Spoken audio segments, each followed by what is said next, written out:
घिओ भारतीय घरगुड़िकर एक गुरुत्वपूर्ण अंश। खाद्य ठारू आरंभ करी पूजा पर्यंत अनेक समय रे घिओ बहुल भाव में व्यवहृत हुए।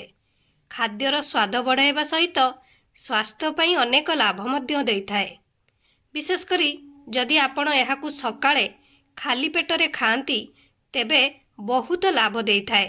ताले चालंतु जानिबा घिओ को जदि आमे खाली पेटरे खाऊ ताले कौन सबु लाभ पाइबा।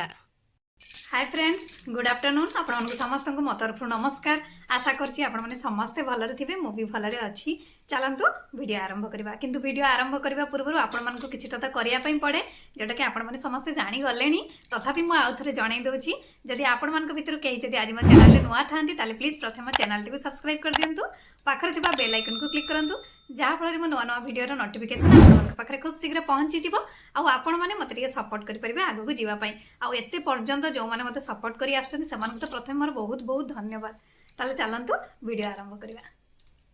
अधिकांश लोक दिन आरंभ करती चा किंबा कॉफी रु। केवल भारत रे नुहे, अन्यान्य स्थान रे लोक माने मध्य एही अभ्यासर शिकार हुंती। खाली पेटरे चा किंबा कॉफी पीबा स्वास्थ्य पई क्षतिकारक बोली जानिबा सत्वे मध्य लोक माने प्रथमे खोजी थांती चा एवं कॉफी को, जोटा कि सकाळु उठिबा मात्रे। तथापि एही अभ्यास आपण को अनेक समस्यार शिकार करि पारे।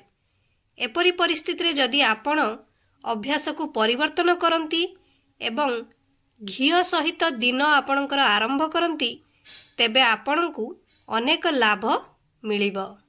ताले चलंतु एबे आमे लाभ विषय रे जानिबा। फास्ट रे एहा हजम प्रक्रिया रे उन्नति करिथाए।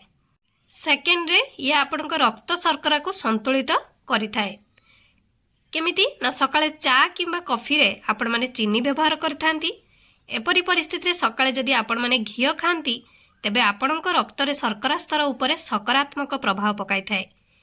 एहा को खाइबा द्वारा रक्त शर्करा स्तर को स्थिर करिबारे सहाय्य करिथाए, जहा दिन सारा शक्ति अभाव को रोकी थाए एवं लोभ को मध्य ह्रास करिथाए, जहा फल रे आपण माने अधिका खाई न थांती। थर्ड रे अनेक लोक विश्वास करती जे घिओ ओजन वृद्धि रे सहायक हुए, किंतु यह संपूर्ण भूल।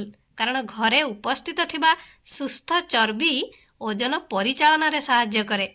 यह सहित यह आपणक पेट को दीर्घ समय पर्यंत पूर्ण रखे, जहा भोक को नियंत्रण करिवारे सहाय्य करिथाए।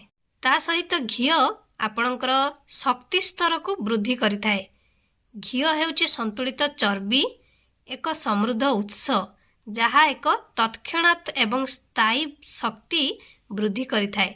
एपरि परिस्थिति रे आपण सकाळर चा किंबा कॉफी को घिओ सहित बदलाइबा द्वारा आपण को दिन सारा अधिक शक्ति मिली थाए। तेणु आपण माने चेष्टा करंतु चा कॉफी को अवॉइड करी सकाळु आपण माने जदि खाली पेटरे घिओ खांती तो आपणकर शक्ति स्तर वृद्धि होई थाए। घिओ हेउछि ए, डी, ई एवं के परी चर्बी रे द्रवीभूत विटामिन रो एक शक्ति।